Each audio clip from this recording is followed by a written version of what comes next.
Tendulkar आंडरसन series दृढ़ स्थित team India England विपक्ष में प्रथम टेस्ट रे प्रथम दिनिकिया दमदार प्रदर्शन कर भारत।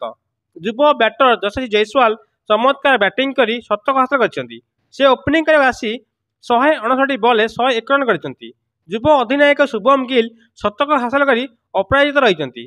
प्रथम टेस्ट मैच खेलुआ साई सुदर्शन कौन रन नक आउट होती। दर्शक बंधु भारत इंग्लैंड मध्य प्रथम टेस्ट मैच लीड से चली। इंग्लैंड प्रथम टॉस जीति बोलिंग निष्पत्ति नहीं।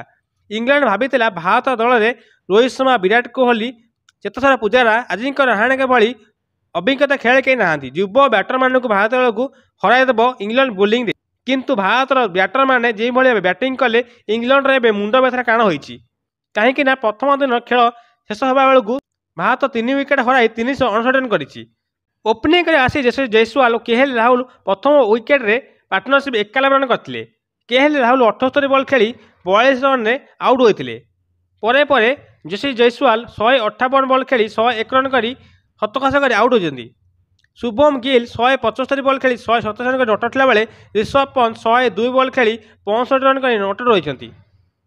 प्रथम मैच डेब्यू कर खेलुआ साई सुदर्शन मात्र 4 बॉल खेली हाथा नोकरी पर आउट होती।